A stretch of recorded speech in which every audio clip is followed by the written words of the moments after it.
ಎಲ್ಲರಿಗೂ ನಮಸ್ಕಾರ. ಶ್ರೀ ಗುರುಭ್ಯೋ ನಮಃ. ಶ್ರೀ ಮಾತ್ರೇ ನಮಃ. ಕಳೆದ ಸಂಚಿಕೆಯಲ್ಲಿ ನಾವು ವಿದ್ಯೆ ಅಂದರೆ ಹೇಗಿರಬೇಕು, ವಿದ್ಯಾವಿಧಾನ ಮನುಷ್ಯರಲ್ಲಿರುವಂಥ ಸಾಮರ್ಥ್ಯವನ್ನು ಹೇಗೆ ಬೆಳೆಸಬೇಕು, ಮನುಷ್ಯರಲ್ಲಿರುವಂಥ ಅಂತರ್ಗತ ಶಕ್ತಿಯನ್ನು ಬೆಳೆಸುವಂಥ ನಮ್ಮ ಭಾರತೀಯ ವಿದ್ಯಾವಿಧಾನದ ಬಗ್ಗೆ ಸ್ವಲ್ಪ ನಾವೆಲ್ಲರೂ ಮಾತನಾಡ್ಕೊಂಡ್ವಿ ಹಾಗೂ ತಿಳಿದುಕೊಳ್ಳೋದು ಪ್ರಯತ್ನ ಪಟ್ವಿ. ನೋಡ್ರಿ, ಈ ರಾಮಲಕ್ಷ್ಮಣ ಭರತ ಶತ್ರುಘ್ನರಾಗಿರ್ಬೋದು, ಪಾಂಡವರಾಗಿರ್ಬೋದು, ಇವರು ಗುರುಗಳು ಕೆತ್ತಿರುವಂಥ ಒಂದು ಶಿಲೆಗಳು. ಇದು ನಮ್ಮ ಭಾರತೀಯ ವಿದ್ಯಾವಿಧಾನಕ್ಕೆ ಮತ್ತು ವೇದಗಳಿಗೆ ಇರುವಂತ ಒಂದು ಸಾಮರ್ಥ್ಯ, ತಾಕತ್ತು ಅಂತ ನಾನು ಮತ್ತೊಮ್ಮೆ ಮನವಿ ಮಾಡ್ತಾ ಕಥೆಯಲ್ಲಿ ಮುಂದಕ್ಕೆ ಹೋಗ್ತಾ ಇದ್ದೀನಿ. ಈಗ ರಾಮ ಏನು ರೇಷ್ಮೆಯಂತಹ ಕೂದಲು ಇದ್ವಂತೆ ರಾಮನಿಗೆ. ಹಾಗೆ ರಾಮ ರಾಜಮಾರ್ಗದಲ್ಲಿ ನಡೆದುಕೊಂತ ಹೋಗ್ತಾ ಇದ್ರೆ ದಶರಥ ಮಹಾರಾಜರು ಕಿಟಕಿಯಿಂದ ನೋಡ್ಬಿಟ್ಟು, ನನ್ನನ್ನು ನಾನು ಯೌವನದಲ್ಲಿ ಈ ಥರನೇ ಇದ್ನಲ್ವಾ, ನನ್ನ ಮಗನ ಥರನೇ ಇದ್ವಾ ಅಲ್ವಾ ಅಂತಂತಂದು ನೋಡಿ ಸಂತೋಷ ಪಡ್ತಾ ಇದ್ರಂತೆ. ಹಾಗೆ ಮಕ್ಕಳು ಅಪರೂಪವಾಗಿ ಹುಟ್ಟಿದ್ದಾರೆ ಅಂತಂತಂದು ಆ ರಾಜ ದಂಪತಿಗಳ ಒಂದು ಆನಂದಕ್ಕೆ ಪರಿಮಿತಿಯೇ ಇಲ್ಲದಂಗೆ ಪರಿಮಿತಿ ಇಲ್ಲದಷ್ಟು ಆನಂದ ಹೊಂದಿರ್ತಾರಂತೆ. ಹೀಗೆ ಸ್ವಲ್ಪ ಕಾಲ ಆದ್ಮೇಲೆ ಒಂದು ದಿನ ದಶರಥ ಮಹಾರಾಜರು ಆ ಸಭೆಯಲ್ಲಿದ್ದಾಗ ಅಂತಾರಂತೆ, ನನ್ನ ಮಕ್ಕಳಿಗೆ 12 ವರ್ಷಗಳು ಬಂದಿದೆ, ಅವರು ದೊಡ್ಡವರಾಗ್ತಾ ಇದ್ದಾರೆ, ಆದ್ದರಿಂದ ಅವರಿಗೆ ವಿವಾಹ ಮಾಡಬೇಕು ಅಂತ ಅನ್ಕೊಳ್ತಾ ಇದ್ದೀನಿ, ತಕ್ಕ ಸಂಬಂಧಗಳನ್ನು ಹುಡುಕ್ಬೇಕು ಅಂತ ಸಭೆಯಲ್ಲಿ ಅಂತ ಇದ್ರಂತೆ. ಇಲ್ಲಿ ಒಂದು ಸ್ವಲ್ಪ ನಾವು ಕಥೆಯಲ್ಲಿ ವಿರಾಮವನ್ನು ತೆಗೆದುಕೊಳ್ಳೋಣ. ಇದೇನಪ್ಪ, ಸನಾತನ ಧರ್ಮದಲ್ಲಿ ಏನಿದು 12 ವರ್ಷಕ್ಕೆ ಬಾಲ್ಯ ವಿವಾಹ ಮಾಡುವಂಥದ್ದ, ಇದೇನಿದು ಇದೇನು ಮನುಷ್ಯತ್ವ ಇದ್ದು ಮಾಡುವಂಥ ಕೆಲಸನೇನಾ? ಈಗ ಹೇಳ್ಬೋದಾ, ಜ್ಞಾನ ಭಂಡಾರವಾಗಿರುವಂಥ ಸನಾತನ ಧರ್ಮದಲ್ಲಿ ಮದುವೆ ವಯಸ್ಸು ಇಷ್ಟು ಚಿಕ್ಕ ಚಿಕ್ಕ ಕಂದಮಗಳಿಗೆ ಮಾಡೋದಂತಂತಂದು ದಯಮಾಡಿ ಎಲ್ಲರಿಗೂ ನಾನು ಕೈ ಮುದ್ಕೊಂಡು ಕೇಳಿಸ್ಕೊತಾ ಇರೋದೇನು ಅಂತಂದ್ರೆ, ನಾನು ಇವಾಗ ಹೇಳುವಂಥ ವಿಷಯಗಳು ಪ್ರಸ್ತುತ ಸಮಾಜಕ್ಕೆ ಅಲ್ಲ. ಕಾಲ ಬದಲಾಗ್ತಾ ಇದೆ, ಮನುಷ್ಯರು ಬದಲಾಗ್ತಾ ಇದ್ದಾರೆ, ಮನುಷ್ಯರ ಎಲ್ಲ ಪರಿಸ್ಥಿತಿಗಳು ಬದಲಾಗಿದೆ. ಆದರೆ ಸನಾತನ ಧರ್ಮದಲ್ಲಿ ಯಾಕೆ ಇಷ್ಟು ಬೇಗ ಮದುವೆ ಮಾಡಬೇಕು ಅನ್ನುವಂಥ ಉದ್ದೇಶ ಇಟ್ಕೊಂಡಿದ್ರು ಅಂತ ನಾನು ಒಂದು ಸ್ವಲ್ಪ ಮನವಿ ಮಾಡೋದಕ್ಕೆ ಹೇಳ್ತಾ ಇದ್ದೀನಿ. ಆದರೆ ನನ್ನ ಉದ್ದೇಶ ಈಗಿನ ಕಾಲಕ್ಕೆ ಅಲ್ಲ, ಆಗ ಯಾಕೆ ಹೇಳಿರ್ಬೋದು ಅನ್ನುವಂಥ ಒಂದು ಸ್ವಲ್ಪ ತಿಳ್ಕೊಳೋದಕ್ಕೆ ಏನು ಮಾಡೋಣ, ನಾವು ಪ್ರಯತ್ನ ಮಾಡೋಣಂತೆ. ಮೊದಲನೇದು, ಹೀಗೆ ಬಾಲ್ಯ ವಿವಾಹ ಮಾಡೋದ್ರಿಂದ ನಮ್ಮ ವರ್ಣ ವ್ಯವಸ್ಥೆ ಭದ್ರವಾಗಿರುತ್ತೆ ಅಂತಂದ್ರೆ, ನೋಡಿ, ಒಂದು ಚಿಕ್ಕ ವಯಸ್ಸಿನಲ್ಲೇ ಹೆಣ್ಣಿಗಾಗ್ಲಿ ಗಂಡನಿಗಾಗ್ಲಿ ನೀನೇ ಇವರ ಜೀವನದ ಭಾಗಸ್ವಾಮಿ ಅಂತಂದ್ರೆ, ಅವರು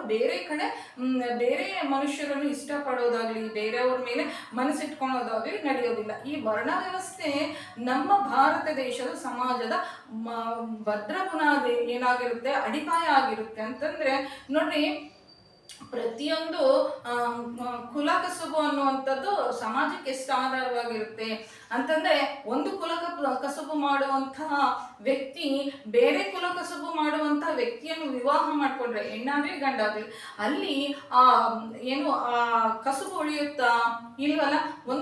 ಇವಾಗಿನ ಒಂದು ಸೈಂಟಿಫಿಕ್ ಒಂದು ರಿಸರ್ಚ್ ಅಲ್ಲಿ ಗೊತ್ತಾಗಿರೋದೇನು ಅಂತಂದ್ರೆ, ನಮ್ಮ ತಾತಂದ್ರಾಗ್ಲಿ, ನಮ್ಮ ಅಜ್ಜಿಯಂದ್ರಾಗ್ಲಿ, ನಮ್ಮ ಮುತ್ತಾತಂದರಾಗ್ಲಿ ಮಾಡಿರುವಂತ ಕೆಲಸ ನಮ್ಮ ಜೆನೆಟಿಕಲ್ ಆಗಿ ಅದು ನಮ್ಗೆ ರಕ್ತಗತವಾಗಿ ಇದ್ಬಿಡುತ್ತಂತೆ. ಅಂದ್ರೆ ನಮ್ಮ ಸಬ್ ಕಾನ್ಶಿಯಸ್ ಮೈಂಡ್ ಅಲ್ಲಿ ಅದು ರಿಜಿಸ್ಟರ್ ಆಗಿರುತ್ತಂತೆ. ಅಂದ್ರೆ ಅದು ನಮ್ಮ ಯಾವುದೇ ಆಗಿರ್ಲಿ, ಒಂದು ಗುಣ ಆಗಿರ್ಲಿ, ಒಂದು ರೋಗ ಆಗಿರ್ಲಿ, ಒಂದು ಕೌಶಲ್ಯತೆ ಆಗಿರ್ಲಿ, 14 ತಲೆಮಾರಿನ ತನಕ ಆ ಜೆನೆಟಿಕಲ್ ಒಂದು ಪ್ರವಾಹ ಅಂತಂದ್ರೆ, ಜೆನೆಟಿಕ್ ಅನ್ನುವಂಥದ್ದು ನಾನು ಹೊಸದಾಗಿ ಹೇಳ್ಬೇಕಾಗಿರುವಂಥದ್ದು ಏನು ಇಲ್ವಲ್ಲ. ಎಲ್ಲರಿಗೂ ಗೊತ್ತೇ ಇದೆ, ನಮ್ಮ ಜೀನ್ಸ್ ಅಲ್ಲಿ ಯಾವ್ಯಾವ ಇರ್ತವೆ, ನಮ್ಮ ಪೂರ್ವಿಕರ ಜೀನ್ಸಿನ ಪ್ರಕಾರನೇ ನಮ್ಮ ರೂಪ ಆಗ್ಲಿ, ನಮ್ಮ ಗುಣ ಆಗ್ಲಿ ಬಂದಿರುತ್ತೆ ಅಂತ ನಾನು ಹೊಸದಾಗಿ ಏನು ಹೇಳ್ಬೇಕಾಗಿಲ್ವಲ್ಲ. ಹೀಗೆ ಒಂದು ವರ್ಣ ವ್ಯವಸ್ಥೆ ಅಂತಂದ್ರೆ, ಒಬ್ಬ ಮಡಿಕೆ ಮಾಡುವಂತವನು ಇದ್ದ ಆ ಕಾಲದಲ್ಲಿ. ಪ್ರತಿಯೊಂದು ಒಬ್ಬ ಅಗಸರಿದ್ರು, ರಜಕ ಸಮುದಾಯಕ್ಕೆ ಚೆಂದಿರುವಂತವ್ರು ಇದ್ರು, ಮತ್ತೆ ಕೆಲವಷ್ಟು ಬಂಡೆ ಹೊಡೆಯೋರು ಇದ್ರು. ಅವರೆಲ್ಲರೂ ಅದೇ ಕುಲಕ್ಕೆ ಸಂಬಂಧಿಸಿರುವಂತವ್ರನ್ನ ಮದುವೆ ಮಾಡ್ಕೊಂಡ್ರೆ ಏನಾಗುತ್ತೆ, ಅಲ್ಲಿ ಆ ವರ್ಣ ವ್ಯವಸ್ಥೆ ಭದ್ರವಾಗಿರುತ್ತೆ. ಈ ಮತ್ತೊಂದು ಏನು ಅಂತಂದ್ರೆ, ಯಾವಾಗಿದ್ರೂ ಹೆಣ್ಣು ಮಕ್ಕಳು ತವ್ರ ಮನೆಯಲ್ಲಿ ಎಷ್ಟು ವರ್ಷಗಳ ಕಾಲವಿದ್ರೂ ಅವರ ಶಾಶ್ವತವಾಗಿರುವಂತ ಒಂದು ನಿವಾಸ ಯಾವ್ದಾಗಿರುತ್ತೆ ಅತ್ತೆ ಮನೆನೇ ಆಗಿರುತ್ತೆ. ಅತ್ತೆ ಮನೆ ಆದಾಗ ಏನು ಒಂದು ಚಿಕ್ಕ ವಯಸ್ಸಿನಲ್ಲೇ ನಿಶ್ಚಯ ಮಾಡ್ತಾ ಇದ್ರಂತೆ. ಇದು ನಮ್ಮ ಅಜ್ಜಿ ಮತ್ತೆ ಮುದ್ದಜ್ಜಿಯರಿಂದ ತಿಳ್ಕೊಂಡಿರುವಂಥದ್ದು ಏನು ಅಂತಂದ್ರೆ ನಿಶ್ಚಿತಾರ್ಥ ಚಿಕ್ಕ ವಯಸ್ಸಿನಲ್ಲೇ ಅವ್ರಿಗೆ ಊಹೆ ಬರೋದಕ್ಕಿಂತ ಮುಂಚೆನೆ ಮಾಡ್ತಾ ಇದ್ರಂತೆ. ಇದು ನನಗೂ ಇಷ್ಟ ಆಗೋದಿಲ್ಲ, ನಾನು ಹೇಳ್ತಾ ಇದ್ದೀನಿ ಅಷ್ಟೇ. ಊಹೆ ಬರೋದಕ್ಕಿಂತ ಮುಂಚೆನೆ ನಿಶ್ಚಿತಾರ್ಥ ನಡೀತಾ ಇತ್ತಂತೆ. ನಿಶ್ಚಿತಾರ್ಥ ನಡೆದ ನಂತರ ಅವರು ವಯಸ್ಸಿಗೆ ಬಂದ್ರ ಅಂತಂದ್ರೆ ಅವರು ಮೆಚೂರ್ ಆದ್ಮೇಲೆ ಅಂತಂದ್ರೆ ಹೆಣ್ಮಕ್ಳು ಒಂದು ಋತುಚಕ್ರ ಪ್ರಾರಂಭ ಆಗುತ್ತಲ್ಲೋ ಅದರ ನಂತರವೇ ಅವ್ರಿಗೆ ವಿವಾಹವನ್ನು ಮಾಡ್ಕೊಡ್ತಾ ಇದ್ರಂತೆ. ಅಂದ್ರೆ ಆಗಿನ ಕಾಲದ ಋತುಚಕ್ರದ ವಯಸ್ಸು ಎಷ್ಟಿತ್ತು ಗೊತ್ತಾ? 16 ವರ್ಷದಲ್ಲಿ ಒಬ್ಬ ಹೆಣ್ಣು ಮಗಳಿಗೆ ಋತುಚಕ್ರ ಅನ್ನುವಂಥದ್ದು ಪ್ರಾರಂಭ ಆಗಿದೆ. ಈಗ ಅದು ಬಹಳನೇ ಚೇಂಜ್ ಆಗಿದೆ. 9 ವರ್ಷಕ್ಕೆ ಆಗ್ತಾ ಇದೆ ಋತುಮತಿಗಳಾಗುವಂಥದ್ದು ಹೆಣ್ಮಕ್ಳು ಅಲ್ವಾ. ನಾನು ಹೇಳ್ತಾ ಇರುವಂಥದ್ದು ನೀವು ಸಮ್ಮತಿ ಮಾಡ್ತೀರಲ್ವಾ? 9 ವರ್ಷಕ್ಕೆ ಋತುಮತಿಗಳಾಗ್ತಾ ಇದ್ದಾರೆ.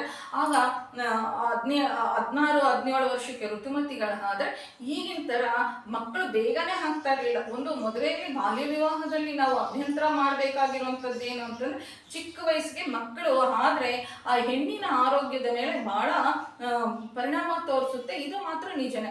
ಆದ್ರೆ ಆ ಕಾಲದಲ್ಲಿ ಬಹಳ ಬೇಗನೆ ಮಕ್ಕಳಾಗ್ತಾ ಇರ್ಲಿಲ್ಲ. ನಮ್ಮ ಅಜ್ಜಿಯಂದ್ರು 6 ಜನ ಇದ್ದಾರೆ, ನಮ್ಮ ಮುದ್ದಜ್ಜಿಯಂದ್ರು ಇನ್ನೂ ಎಷ್ಟು ಜನ ಇದ್ದಾರೆ. ನಮ್ಮ ಅಮ್ಮನ ಕಡೆ ಆಗಲಿ ನಮ್ಮ ಅಪ್ಪನ ಕಡೆ ಆಗಲಿ ಅಜ್ಜಿಯಂದ್ರಿಗೆ ಕನಿಷ್ಠ ಪಕ್ಷ 4 ವರ್ಷಗಳು, ಇಲ್ಲ ಅಂತಂದ್ರೆ ಒಬ್ಬೊಬ್ರಿಗೆ 6 ವರ್ಷಗಳು, ಒಬ್ಬೊಬ್ರಿಗೆ 9 ವರ್ಷಗಳ ತನಕ ಮಕ್ಕಳಾಗ್ತಾ ಇರ್ಲಿಲ್ಲ ಅಂತ. ಪ್ರತಿಯೊಬ್ಬರದ್ದು ಇದೆ ಕತೆ. ಅಂದ್ರೆ ಆಗ ಪ್ರಕೃತಿಗೆ ಗೊತ್ತಿತ್ತು ಏನು ಒಳ್ಳೇದು ಏನು ಕೆಟ್ಟದು ಅಂತ. ನಮ್ಮ ಹಿಂದೆ ಒಬ್ಬ ಪರಮಾತ್ಮ ಇರ್ತಾನೆ, ಯಾವ್ಯಾವ ಕಾಲಕ್ಕೆ ಏನೇನ್ ಮಾಡ್ಬೇಕು ಅಂತ. ಅಂದ್ರೆ ಇವಾಗಿನ ಪರಿಸ್ಥಿತಿಗಳು ಬಹಳನೇ ವ್ಯತ್ಯಾಸ ಆಗಿದೆ. ನಾನು ಹೇಳ್ತಾ ಇರುವಂತದ್ದು ಒಂದು 200 ವರ್ಷದ ಕೆಳಗಿನ ತನಕಲೂ ನಮ್ಮ ಭಾರತ ದೇಶದಲ್ಲಿ ಇದೇ ರೀತಿ ಚಿಕ್ಕ ವಯಸ್ಸುಗಳಿಗೆ ಮದುವೆಯನ್ನು ಮಾಡ್ತಾ ಇದ್ರು. ನಂತರ ಇನ್ನೊಂದು ಏನಪ್ಪಾ ಅಂತಂದ್ರೆ ಈ ಚಿಕ್ಕ ವಯಸ್ಸಿಗೆ ಮದುವೆ ಮಾಡೋದ್ರಿಂದ ಅಂತಂದ್ರೆ ಒಂದು ಮದುವೆ ಮಾಡುವಂಥದ್ದು ಏನು ಅಂತಂದ್ರೆ ಸತ್ಸಂತಾನಕ್ಕೋಸ್ಕರನೇ ಮದುವೆ ಮಾಡ್ಕೊಳೋದು. ಆರೋಗ್ಯವಂತರಾಗಿರುವಂತ ಮಕ್ಕಳು ಯಾವಾಗ ಹುಡ್ತಾರೆ? ಹೆಣ್ಣಿಗೆ ಒಂದು 20ರಿಂದ 25 ವರ್ಷದೊಳಗೆ ಒಳ್ಳೆ ಆರೋಗ್ಯ ಇರುವಂತಹ ಮಕ್ಕಳು ಹುಡ್ತಾರೆ ಅಂತ ಹೇಳ್ತಾರೆ. ನೋಡ್ರಿ, ಬಹಳ ವಯಸ್ಸಾದ ನಂತರ ಹೆಣ್ಮಕ್ಳಿಗೆ ಎಗ್ ಕ್ವಾಲಿಟಿನೇ ಕಡಿಮೆ ಆಗೋಗುತ್ತೆ ಅಂತಂದು ಇವಾಗಿನ ರಿಸರ್ಚ್ಗಳಲ್ಲಿ ಹೇಳ್ತಾ ಇದಾರಲ್ವ. ಇವಾಗಿರುವಂತ ಅಂತಂದ್ರೆ ಏನ್ ಹೇಳ್ತಾರೆ, ಮನುಷ್ಯರು ಅಷ್ಟು ಬೇಗ ಮದುವೆ ಮಾಡ್ಕೊಳೋದ್ರಿಂದ ಅವರು 3 ತಲೆಮಾರಿಗೆ ಆಧಾರವಾಗಿ ಹಿರಿಯರಾಗಿ ಅವರಿಗೆ ಮಾರ್ಗದರ್ಶನ ಮಾಡಿ ಅವರ ಜೀವನವನ್ನು ಏನು ರೂಪಿಸ್ತಾ ಇದ್ರು ಅಂತ ನಾವಿಲ್ಲಿ ತಿಳ್ಕೊಬೇಕಾಗುತ್ತೆ. ಅಂತಂದ್ರೆ ಒಬ್ಬ ತಂದೆಗೆ ಒಬ್ಬ ಮಗನಿಗೆ ಯಾವಾಗ ಅಗತ್ಯ ಬೀಳುತ್ತೆ, ತಂದೆ ತಾಯಿ ಅವರು ವಯಸ್ಸಿಗೆ ಬಂದ ತಕ್ಷಣನೇ ಅವರು ವಯಸ್ಸಲ್ಲಿದ್ದಾರೆ ಎಷ್ಟು ಸಪೋರ್ಟ್ ಬೇಕಾಗುತ್ತೆ ಒಂದು ಹೆಣ್ಣು ಮಕ್ಕಳಿಗಾಗ್ಲಿ ಗಂಡು ಮಕ್ಕಳಿಗಾಗ್ಲಿ. ಅದರಲ್ಲೂ ಸ್ಪೆಷಲ್ ಆಗಿ ಹೆಣ್ಣು ಮಕ್ಕಳಿಗೆ ತಂದೆ ತಾಯಿ ಸಪೋರ್ಟ್ ಎಷ್ಟು ಬೇಕಾಗುತ್ತೆ ಅಂತಂದ್ರೆ ಮದುವೆ ಮಾಡಿದ ತಕ್ಷಣನೇ ಅವ್ರ ಮಕ್ಕಳಾದ್ರೆ ಆ ಮಕ್ಕಳನ್ನ ಬೆಳೆಸ್ಕೊಡೋದ್ರಲ್ಲಿ ಮತ್ತೆ ಆ ಹುಡುಗಿಗೆ ಎಲ್ಲಾ ಒಂದು ಕುಟುಂಬ ಅಂತ ಅರ್ಥ ಮಾಡ್ಕೊಂಡು ಆ ಬೇರೆ ಮನೆಗೆ ಹೋದಾಗ ಅಡ್ಜಸ್ಟ್ ಆಗುವಂತ ಒಂದು ಸಂದರ್ಭದಲ್ಲಿ ಎಷ್ಟು ತಂದೆ ತಾಯಿ ಪಾತ್ರ ಎಷ್ಟು ಪ್ರಮುಖವಾಗಿರುತ್ತಲ್ವ. ಒಂದು ನಾನು ಹೇಳ್ತಾ ಇರೋದು ಏನು ಅಂತಂದ್ರೆ ಸಿಂಪಲ್ ಆಗಿ ಹೇಳ್ತಾ ಇರುವಂತದ್ದು, ಒಬ್ಬ ಹೆಣ್ಣು ಮಗಳಿಗೆ ಡೆಲಿವರಿ ಆಗಿರುತ್ತೆ. ಆ ಹೆಣ್ಣು ಮಗಳು ತವ್ರ ಮನೆಗೆ ಯಾಕೆ ಹೋಗ್ತಾಳೆ ಅಂತಂದ್ರೆ ತಾಯಿ ಇದ್ದಾಳೆ, ನನ್ನನ್ನು ನನ್ನ ಮಗುನ ತಾಯಿಯಾಗಿ ನೋಡ್ಕೊಂತಾಳೆ ಅಂತ ಧೈರ್ಯದಿಂದನೇ ಅಲ್ವಾ.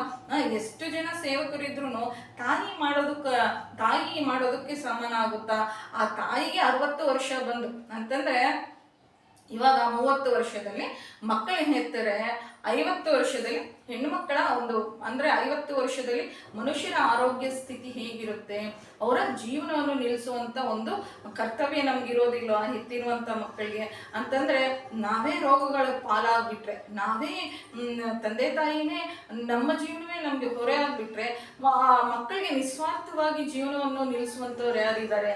ಮತ್ತೊಂದು ವಿಷಯ ಏನು ಅಂತಂದ್ರೆ ಈಗ ಒಂದು ಹೆಣ್ಣು ಮಕ್ಕಳಿಗೆ ತವ್ರ ಮನೆಯಲ್ಲಿ ಒಂದು ಅಡಿಗೆ ವಿಷಯ ಆಗಲಿ, ಒಂದು ಪೂಜೆ ಮಾಡುವಂತ ವಿಷಯ ಆಗಲಿ, ಒಂದು ಅಭಿರುಚಿ ಆಗಲಿ, ಒಂದು ಅಡುಗೆ ಆಗಲಿ ತಾಯಿ ಕಲಿಸ್ಕೊಟ್ಟಿರ್ತಾರೆ. ಅದೇ ಬೇರೆ ಮನೆಗೆ ಹೋಗಿ ಇದನ್ನೇ ಆ ಹುಡುಗಿ ಮಾಡಿದಾಳೆ ಅಂತಂದ್ರೆ ಅಲ್ಲಿ ಆ ಹುಡುಗಿ ಹೊಂದ್ಕೊಳ್ಳುವಂಥದ್ದು ಎಷ್ಟು ಕಷ್ಟ ಆಗುತ್ತೆ. ಯಾಕೆ ಅಲ್ಲಿ ಕಷ್ಟ ಆಗುತ್ತೆ ಅಂತಂದ್ರೆ ತಾಯಿ ಕಲಿಸ್ಕೊಟ್ಟಿರೋದು ಅವಳ ಮೈಂಡ್ ಅಲ್ಲಿ ಕೂತ್ಕೊಂಡಿರುತ್ತೆ. ಆದ್ರೆ ಇಲ್ಲಿ ಬರುವಂತ ಕ್ಲಾಶಸ್ ಎಲ್ಲಿ ಬರ್ತಾ ಇದೆ ಇವಾಗ? ಅತ್ತೆಗೂ ಸೊಸೆಗೂ ಯಾಕೆ ಇಡಿಸ್ತಾ ಇಲ್ಲ ಅಂತಂದ್ರೆ ಒಂದು ಸೊಸೆ ಬರ್ತಾಳೆ ತನ್ನ ತವ್ರ ಮನೆ ಇದನ್ನ ಇಲ್ಲಿ ಮಾಡ್ಬೇಕು ಅಂತ ಉದ್ದೇಶಪೂರ್ವಕವಾಗಲ್ಲ ಆ ಹೆಣ್ಣುಮಗಳು ಮಾಡೋದು, ತಾನು ಕಲ್ತ್ಕೊಂಡ್ ಬಂದಿರೋದೇ ಹಾಗೆ ರೀತಿ, ಅದು ಅತ್ತೆ ಮನೆಗೆ ಇಷ್ಟ ಆಗೋದಿಲ್ಲ. ಆದ್ರೆ ಈ ಬಾಲ್ಯ ವ್ಯವಸ್ಥೆ ಅಂತಂದ್ರೆ ಒಂದು 16 ಒಂದು 19-20 ವರ್ಷದಲ್ಲಿ ಆ ಮಕ್ಕಳು ಕಲ್ತ್ಕೊಂಡಲ್ಲೇ ಇರ್ತಾರೆ, ಹೆಣ್ಣು ಮಕ್ಕಳು. ಅದೇನೋ ಕಲ್ತ್ಕೊಳೋದು, ಒಂದು ಪೂಜೆ ಮಾಡೋದಾಗ್ಲಿ, ಒಂದು ಅಡಿಗೆ ಮಾಡೋದಾಗ್ಲಿ, ಮನುಷ್ಯರು ಏನು ಯಾರಾದ್ರೂ ಅತಿಥಿಗಳು ಬಂದಾಗ ಅತಿಥಿ ಸತ್ಕಾರದ ವಿಷಯದಲ್ಲಾಗ್ಲಿ ಅತ್ತೆ ಹತ್ರ ಕಲ್ತ್ಕೊಂಡ್ರೆ ಏನಾಗುತ್ತೆ, ಆ ಮನೆಗೂ ಈ ಮನೆಯಲ್ಲಿ ಕಲ್ತ್ಕೊಂಡಿರುವಂತ ಒಂದು ವ್ಯತ್ಯಾಸ ಇರೋದಿಲ್ವಲ್ಲ. ಒಬ್ಬರ ಮನೆಯಲ್ಲಿ ಇರುವಂತ ಅಭಿರುಚಿ ಒಬ್ಬರ ಮನೆಯಲ್ಲಿ ಇರುತ್ತಾ ಅಡಿಗೆ ವಿಷಯದಲ್ಲಿ, ಒಬ್ಬರು ಭಗವಂತನ ಕೈಂಕರ್ಯ ಮಾಡೋ ರೀತಿ ಮತ್ತೊಬ್ಬರ ಮನೆಯಲ್ಲಿ ಇರೋದಿಲ್ವಲ್ಲ. ಅಂತಂದ್ರೆ ಇಲ್ಲಿ ಆ ಸೊಸೆಗೆ ಅತ್ತೆ ಮೇಲೆ ತಾಯಿ ಮಮಕಾರ ಬರುತ್ತೆ, ಅತ್ತೆಗೆ ನಾನು ಕಲ್ಸ್ಕೊಟ್ಟಿದ್ದೀನಿ, ಎಷ್ಟು ಚೆನ್ನಾಗಿ ಕಲ್ತ್ಕೊಂಡಿದ್ದಾಳೆ ಅಂತಂದ್ರೆ ಏನು ಒಬ್ಬ ಮಗಳ ವಾತ್ಸಲ್ಯ ಅತ್ತೆಗೆ ಕೂಡ ಬರುತ್ತಲ್ವ. ಅವರಿಬ್ಬರ ನಡುವೆ ಒಂದು ಅಂಡರ್ಸ್ಟ್ಯಾಂಡಿಂಗ್ ಯಾವ ತರ ಇರುತ್ತೆ. ಇವಾಗ ಎಲ್ಲ ಕಲ್ತ್ಕೊಂಡು ಬಂದ ನಂತರ ಮತ್ತೆ ಅದನ್ನ ಎರೇಸ್ ಮಾಡೋದಂತೂ ಅಂತಂದ್ರೆ ಅದನ್ನ ಅಳ್ಸಾಕೋದಂತೂ ನಮ್ಮ ಕೈಯಲ್ಲಿ ನಾವು ಅಂದ್ಕೊಂಡ್ರು ಆಗೋದಿಲ್ಲ, ಅದು ಕಲ್ತ್ಕೊಂಡಿರೋದೇ ನಮಗ್ ಬರುತ್ತೆ ಅಲ್ವಾ. ಮತ್ತೊಂದು ವಿಶೇಷತೆ ಏನು ಅಂತಂದ್ರೆ ಈ ರೀತಿ ಮಾಡೋದ್ರಿಂದ ಅಂತಂದ್ರೆ ನಮ್ಮ ಹಿರಿಯರು ನಮಗೆ ಮಾರ್ಗದರ್ಶನ ಮಾಡಿದ್ರೆ ನಾವು ಎಲ್ಲಿ ತಪ್ಪು ಮಾಡ್ತಾ ಇದ್ದೀವಿ ಅಂತಂದ್ರೆ ಒಂದು ಮದುವೆ ವಯಸ್ಸಿಗೆ ಬಂದಿರುವಂತ ಯುವಕರಿಗೆ ಜೀವನದಲ್ಲಿ ಅತಿ ಉತ್ಸಾಹ ಇರುತ್ತೆ, ಆವೇಶ ಇರುತ್ತೆ, ಆಲೋಚನೆ ಮಾಡುವಂತ ಶಕ್ತಿ ಇರುತ್ತಾ. ಆದ್ರೆ ತಂದೆ ಆಗ್ಲಿ ಅಜ್ಜಿ ತಾತ ಆಗ್ಲಿ ಇದ್ರೆ ಇದು ತಪ್ಪು, ಇದು ಏನು ಸರಿ, ನೀನ್ ಈ ದಾರಿಯಲ್ಲಿ ಹೋದ್ರೆ ನಿನ್ಗೆ ಯಶಸ್ಸು ಸಿಗುತ್ತೆ ಅಂತಂದು ಎಷ್ಟು ಚೆನ್ನಾಗಿ ಹೇಳ್ಕೊಡ್ತಾರಲ್ವಾ. ನೋಡ್ರಿ, ಒಂದು ನಾವು ಬದಲಾವಣೆ ಕಾಣ್ಬೋದಾಗುತ್ತೆ. ಏನು ತಂದೆ ತಾಯಿಯವ್ರ ಹತ್ರ ಬೆಳೆದಿರುವಂತವ್ರು, ತಂದೆ ತಾಯಿ ಹತ್ರ ಬೆಳೆದಿರುವಂತ ಮಕ್ಕಳು ಚೆನ್ನಾಗೇ ಇರ್ತಾರೆ. ಆದ್ರೆ ಆ ತಂದೆ ತಾಯಿ ಕೆಲ್ಸಕ್ಕೆ ಹೋಗ್ಬಿಟ್ಟು ಆಯಾಗಳ ಹತ್ರ ಬೆಳೆದಿರುವಂತ ಮಕ್ಕಳ ಒಂದು ಮನಸ್ಥಿತಿ, ಅವರ ಮನಸ್ಥಿತಿ ಹಾಗೂ ಅವರ ಮನಃಶಾಂತಿ, ಅವರ ಬಿಹೇವಿಯರ್ ಅಂದ್ರೆ ಅವರ ವರ್ತನೆ ಈ ಅಜ್ಜಿ ತಾತಂದ್ರ ಹತ್ರ, ಸೋದರ ಮಾವ, ಈ ಚಿಕ್ಕಪ್ಪಂದ್ರ ಹತ್ರ ಬೆಳೆದಿರುವಂತ ಒಂದು ಮಕ್ಕಳ ಒಂದು ಏನು ವರ್ತನೆನೇ ಬೇರೆ ರೀತಿ ಇರುತ್ತೆ ಅಂತ ನಾನು ಹೇಳೋದಕ್ಕೆ ಇಷ್ಟಪಡ್ತೀನಿ. ಇದನ್ನು ಕೇಳಿದ್ರೆ ಕೆಲವಷ್ಟು ಜನ ಕೋಪ ಬರುತ್ತೆ, ಆದ್ರೆ ಇದು ಅನುಭವಕ್ಕೆ ಬಂದ್ರೆ ಮಾತ್ರನೇ ತಿಳಿಯುತ್ತೆ ಅಂತ ನಾನು ಇಲ್ಲಿ ಮನವಿ ಮಾಡ್ತಾ ಇದ್ದೀನಿ. ಇದಕ್ಕೋಸ್ಕರನೇ ನೋಡ್ರಿ, ಒಂದು ವರ್ಣ ವ್ಯವಸ್ಥೆ ಆಗ್ಲಿ, ಮತ್ತೆ ಏನು ನಮ್ಮ ಸನಾತನ ಧರ್ಮ ನಮಗೆ ಏನಾದ್ರೂ ವಿಧಿಸಿದೆ ಅಂತಂದ್ರೆ ಇದರಿಂದ ಭಗವಂತನಿಗೆ ಏನು ಅನುಕೂಲ ಆಗೋದಿಲ್ಲ. ಆದ್ರೆ ಜೀವನ ಪರ್ಯಂತ ಅಂದ್ರೆ ನಮ್ಮ ಸನಾತನ ಧರ್ಮ ಆಲೋಚನೆ ಮಾಡುವಂಥದ್ದು ಪ್ರಸ್ತುತ ಅಂತಂದ್ರೆ ಆಗಿದ್ದಾಗ ಆಲೋಚನೆ ಮಾಡೋದಿಲ್ಲ. ಮನುಷ್ಯನ 100 ವರ್ಷಕ್ಕೆ ಆತ ಎಷ್ಟು ಚೆನ್ನಾಗಿರ್ತಾನೆ ಅಂತಂದ್ರೆ ಈ ತರ ಮಾಡಿದ್ರೆ ಇವಾಗ ಕಷ್ಟ ಆದ್ರೂ ಮುಂದಿನ ಇದರಲ್ಲಿ ಏನು ಮುಂದಿನ ಒಂದು ದಿನಗಳಲ್ಲಿ ಸುಖ ಪಡ್ತಾರೆ ಅಂತಂದ್ರೆ ಈ ತರ ವಿಧಿಸಿದರೆ ವಿನಃ ಈ ಏನು ಬಾಲ್ಯ ವಿವಾಹ ಆಗ್ಲಿ, ನಮ್ಮ ಆಚಾರ ವಿಚಾರಗಳಾಗ್ಲಿ ಕೆಲವಷ್ಟು ಕಠಿಣವಾಗೇ ಇರುತ್ತೆ. ಅವು ಯಾಕೆ ಮಾಡ್ತಾರೆ ಅಂತಂದ್ರೆ ನಮ್ಮ ಒಳ್ಳೆಯದಕ್ಕೋಸ್ಕರನೇ ಈ ತರ ವಿಧಿಸಿ ಅಂತ ನಾನು ಮನವಿ ಮಾಡ್ತೀನಿ. ಮತ್ತೊಂದು ವಿಷಯ ತಿಳ್ಕೋಬೇಕು ಅಂತಂದ್ರೆ ಇವಾಗ ಒಂದು ನಾವು ಸೆಟಲ್ ಆದ್ಮೇಲೆ ನಾವು ಮದುವೆ ಮಾಡ್ಕೊಂತೀವಿ ಅಂತ ಅಂತೀವಿ. ಆದ್ರೆ ಮಕ್ಕಳನ್ನು ಬೆಳೆಸುವಂತ ಶಕ್ತಿ, ಮಕ್ಕಳನ್ನು ಬೆಳೆಸ್ಬೇಕು ಅಂದ್ರೆ ಬಹಳನೇ ಶಕ್ತಿ ಇರಬೇಕು. ಈಗಿರುವಂತ ನ್ಯೂಕ್ಲಿಯರ್ ಫ್ಯಾಮಿಲಿಗಳಲ್ಲಿ ತಂದೆ ತಾಯಿನೇ ನೋಡ್ಕೊಬೇಕಾಗುತ್ತೆ. ಅದು ಒಬ್ಬೊಬ್ಬರ ಮಕ್ಕಳನ್ನೇ ನೋಡ್ಕೊಳೋದಕ್ಕೆ ಬೆಟ್ಟದಷ್ಟು ಹೊರೆ ಆಗಿರ್ತಾರೆ. ಅಂದ್ರೆ ನೋಡ್ರಿ, ಒಂದು ಮಕ್ಕಳನ್ನು ಬೆಳೆಸ್ಬೇಕು ಅಂತಂದ್ರೆ ಒಂದು ಪ್ರಾಯದಲ್ಲಿ ಇದ್ದಾಗ, ಅಂತಂದ್ರೆ ಹೆಣ್ಮಕ್ಳಂದ್ರೆ ಮಕ್ಕಳನ್ನ ಹೇಳೋ ಮಿಷಿನ್ ಅಂತ ನಾನು ಹೇಳ್ತಾ ಇಲ್ಲ, ಮುಂದೆ ಹೇಳ್ತೀನಿ ಇದು ಆಯ್ತಾ. ನಾವು ಒಂದು 25-26 ಇಲ್ಲ ಅಂತಂದ್ರೆ 28 ವರ್ಷದಲ್ಲಿ ನಾವು ಮಕ್ಕಳನ್ನ ಹೆತ್ತಿದ್ದೇವೆ ಅಂತಂದ್ರೆ ಅವ್ರು ಬೆಳೆಸೋದ್ರಲ್ಲಿ ಒಂದು 50-55 ವರ್ಷ ಆಗ್ಬಿಡುತ್ತೆ. ಅವಾಗ ಏನು ಈ ಚಿಕ್ಕನಲ್ಲಿ ಏನು ಮೆಚುರಿಟಿ ಇರೋದಿಲ್ಲ. ನಾವು ಸಮಾಜದಲ್ಲಾಗ್ಲಿ ನಮ್ಮ ಅಭಿರುಚಿಗೆ ನಮ್ಮ ಜೀವನವನ್ನು ಬದಲಾವಣೆ ಮಾಡ್ಕೊಬೇಕು ಅಂತಂದ್ರೆ ಆ ಚಿಕ್ಕ ವಯಸ್ಸಿನಲ್ಲಿ ಏನು ಇರೋದಿಲ್ಲ, ನಮ್ಗೆ ಐಡಿಯಾ ಇರೋದಿಲ್ಲ. ಆದ್ರೆ ನಾವು ಏನಾದ್ರೂ ಒಂದು ಸಂಪಾದನೆ ಮಾಡ್ಬೇಕು, ಸಮಾಜ ಸೇವೆ ಮಾಡ್ಬೇಕು, ನಮಗೆ ನಾವು ಸ್ವತಂತ್ರವಾಗಿರ್ಬೇಕು ಅಂತಂತಂದು ಯಾವಾಗ ಅನ್ಸುತ್ತೆ ಅಂದ್ರೆ ಮನುಷ್ಯರಲ್ಲಿ ಒಂದು 55-60 ವರ್ಷದಲ್ಲಿ ಅನ್ಸುತ್ತೆ. ಆದ್ರೆ ಆ ವಯಸ್ಸಿನಲ್ಲೂ ಸಹ ಮಕ್ಕಳ ಒಂದು ಹೊರೆ ಅಂತಂದ್ರೆ ಅವರ ಏನು ಅವ್ರಿಗೆ ಎಲ್ಲವನ್ನು ಮಾಡ್ಬೇಕು ಅಂತಂತಂದ್ರೆ ಇಲ್ಲಿ ಯಾರು ಕಳ್ಕೊಂತಾರೆ ಅಂತಂದ್ರೆ ಚಿಕ್ಕ ವಯಸ್ಸಿನಲ್ಲಿ ನಮ್ ತಿಳಿದಲೇ ಇರುವಂತ ವಯಸ್ಸಿನಲ್ಲಿ ನಾವೇನು ಸಾಧನೆ ಮಾಡೋದಕ್ಕಾಗೋದಿಲ್ಲ. ಸಾಧನಾ ವಯಸ್ಸು ಅಂತಂದ್ರೆ ಕೆಲವಷ್ಟು ಜನ ಇರ್ತಾರೆ, ಚಿಕ್ಕ ವಯಸ್ಸಿಗೆ ಸಾಧನೆ ಮಾಡುವಂಥವ್ರು ಕೋಟಿಗೊಬ್ಬರು ಇರ್ತಾರೆ. ಆದರೆ ಮೆಚುರಿಟಿ ಬಂದ ಮೇಲೆ ನಾವೇನಾದರೂ ಒಂದು ಸಮಾಜಕ್ಕೆ ಮಾಡಬೇಕು, ಫ್ಯಾಮಿಲಿಗೆ ಮಾಡಬೇಕು ಅಂತಂದ್ರೆ ಮಕ್ಕಳು ಹೊರೆಯಾಗಿ ಇರ್ಕೂಡ್ದು ಅಂತಂದ್ರೆ ನಾನು ಈಗ ಯಾಕೆ ಈ ರೀತಿ ಕಳಕಳಿಯಿಂದ ಹೇಳ್ತಾ ಇದ್ದೀನಿ ಅಂತಂದ್ರೆ ಇವಾಗಿನ ಆರೋಗ್ಯ ಪರಿಸ್ಥಿತಿಗಳು ಎಷ್ಟು ಕ್ಷೀಣಿಸಿ ಹೋಗ್ತಾ ಇದೆ ಅಂತಂದ್ರೆ ಅವಾಗೆಲ್ಲನೂ 60 ವರ್ಷಗಳು ಬಂದಿದೆ ಅಂತಂದ್ರೆ ರೋಗ ಬರುತ್ತೆ ಅಂತ ಹೇಳ್ತಾ ಇದ್ರು. ಒಂದು 20 ವರ್ಷಗಳ ಕೆಳಗಿನ ತನಕ 40 ವರ್ಷ ಅಂತ ಹೇಳ್ತಾ ಇದ್ರು. ಇವಾಗ 30 ವರ್ಷಗಳಿಗೆ ಎಷ್ಟು ಜನ ಹಾರ್ಟ್ ಅಟ್ಯಾಕ್ ನಿಂದ ಹೋಗ್ತಾ ಇದ್ದಾರೆ ಅಂತ ನಾವಿಲ್ಲಿ ತಿಳ್ಕೊಬೇಕಾಗುತ್ತಲ್ವ. ದಿನಕ್ಕೂ ಆರೋಗ್ಯ ಕ್ಷೀಣಿಸ್ತಾ ಇದೆ. ಅದಕ್ಕೋಸ್ಕರನೇ ನಮ್ಮ ಸನಾತನ ಧರ್ಮದಲ್ಲಿ ಯಾಕೆ ಚಿಕ್ಕ ವಯಸ್ಸಿಗೆ ಅಂತಂದ್ರೆ ಬಹಳ ಚಿಕ್ಕ ವಯಸ್ಸಿಗೆ, ಆ ವಯಸ್ಸಿಗೆ ಬೇಡ, ಯಾಕೆ ಈ ತರ ವಿಧಿಸಿದ್ದಾರೆ ಅಂತ ನನಗೆ ತಿಳಿದಿರುವಂತ ಒಂದು ವಿಶ್ಲೇಷಣೆ ಅಂತಂದ್ರೆ ಸನಾತನ ಧರ್ಮದ ಒಂದು ವೈಶಾಲ್ಯವಾಗಿರುವಂತ ದೃಷ್ಟಿಕೋನವನ್ನು ಇಲ್ಲಿ ತಿಳಿಸ್ಬೇಕು ಅನ್ನುವಂತ ಒಂದು ಚಿಕ್ಕ ಪ್ರಯತ್ನ ಮಾಡಿದ್ದೀನಿ. ಇದರಲ್ಲಿ ಎಷ್ಟು ಜನಕ್ಕೆ ಇಷ್ಟ ಆಗುತ್ತೋ, ಬಹಳಷ್ಟು ಜನ ನನ್ನನ್ನು ಬೈದ್ಕೊಂಡಿರ್ತಾರೆ. ನಾನು ಪದೇ ಮನವಿ ಮಾಡ್ತಾ ಇರೋದೇನು ಅಂತಂದ್ರೆ ಆ ಕಾಲದಲ್ಲಿ, ಆದರೆ ಪ್ರಸ್ತುತ ಕಾಲದಲ್ಲಿ ಎಲ್ಲ ಬದಲಾವಣೆ ಆಗಿದೆ. ಬದಲಾವಣೆ ಆಗಿರುವಂಥ ಪ್ರಪಂಚದಲ್ಲಿ ನಾವು ಕೂಡ ಬದಲಾಗಬೇಕಲ್ವಾ, ಕಾಲಕ್ಕೆ ತಕ್ಕಂತೆ ನಡ್ಕೊಬೇಕಾಗುತ್ತೆ. ಇದರಲ್ಲಿ ಮತ್ತೊಂದು ಉದ್ದೇಶ ಇಲ್ಲ ಅಂತ ನಾನು ನಿಮ್ಮೆಲ್ಲರಿಗೂ ಮನವಿ ಮಾಡ್ತಾ ಇದ್ದೀನಿ. ಜೈ ಶ್ರೀರಾಮ್. ಸದ್ಗುರುನಾಥ್ ಮಹಾರಾಜ್ ಕಿ ಜೈ. ನಮ್ಮ ಚಾನಲ್ ಇಷ್ಟ ಆಗಿದ್ರೆ ಸಬ್ಸ್ಕ್ರೈಬ್ ಮಾಡ್ಕೊಳ್ಳಿ, ಶೇರ್ ಮಾಡಿ ಹಾಗೂ ಲೈಕ್ ಮಾಡಿ.